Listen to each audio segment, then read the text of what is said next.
সম্প্রতি বেশ কিছুদিন আগে সেন্ট মার্টিনে পর্যটন নিয়ন্ত্রণ করতে বর্তমান বাংলাদেশ অন্তর্বর্তী সরকার ঘোষণা করে নভেম্বর মাসে পর্যটকরা সেন্ট মার্টিনে যেতে পারবেন, কিন্তু রাত্রি যাপন করা যাবে না। ডিসেম্বর ও জানুয়ারিতে পর্যটকরা যেতে পারবেন এবং রাতেও থাকতে পারবেন, কিন্তু প্রতিদিন 2000-এর বেশি নয়।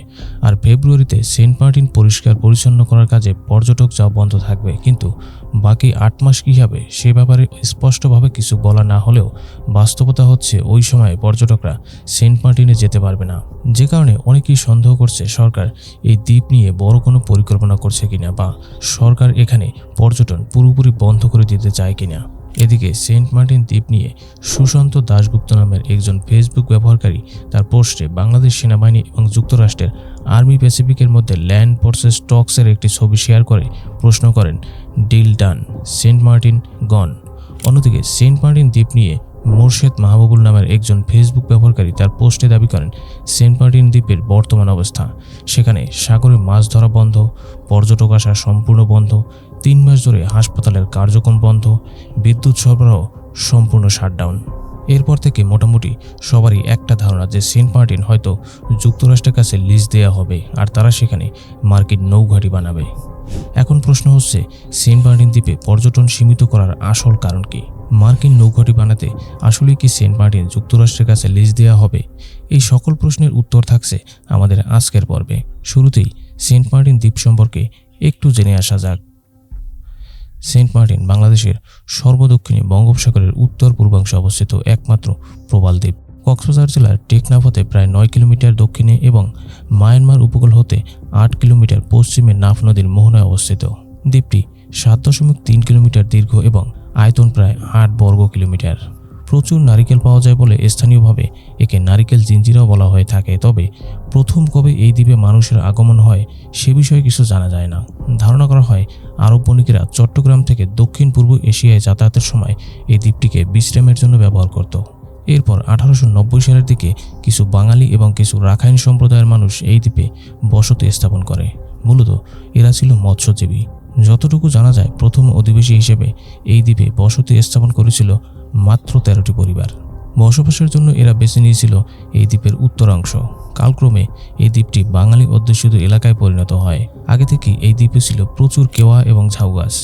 এরপর 1900 সালের দিকে ব্রিটিশ ভূ জরিপ দল এই দ্বীপটিকে ব্রিটিশ ভারতের অংশ হিসেবে গ্রহণ করে। জরিপে এরা স্থানীয় নামের পরিবর্তে খ্রিস্টান সাধু মার্টিনের নামানুসারে সেন্ট মার্টিনের নাম প্রদান করে। এরপর ধীরে ধীরে এই অঞ্চলটি বাইরের মানুষের কাছে সেন্ট মার্টিন দ্বীপ নামেই পরিচিতি লাভ করে। প্রাকৃতিক সৌন্দর্য ভরা এই দ্বীপে 1996 থেকে 97 সালের দিকে প্রতি বছর মাত্র 150 জন থেকে 200 জন পর্যটক ভ্রমণ করত।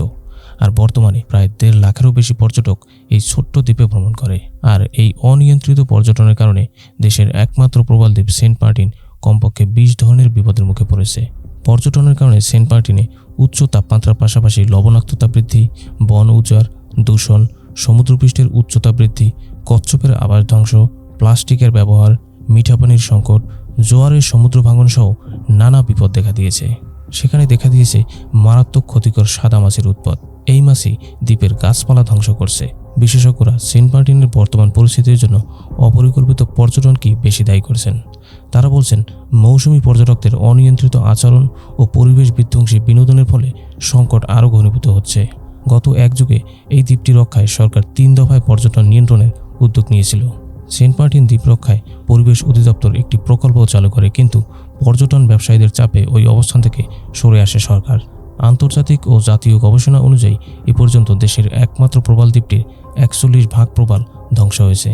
ধারণা করা হয় এই ধ্বংসযজ্ঞ থামাতে না পারলে 2045 সালের মধ্যে হয়তো এই দ্বীপের সব প্রবাল ধ্বংস হয়ে যাবে, সেই সাথে ডুবেও যেতে পারে দ্বীপটি।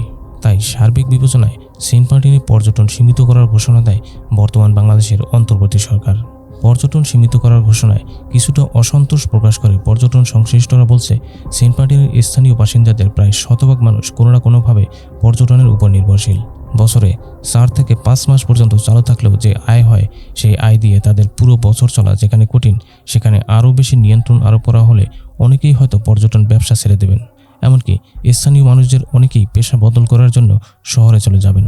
অর্থাৎ এক ধরনের বাস্তুচ্যুতি ঘটবে।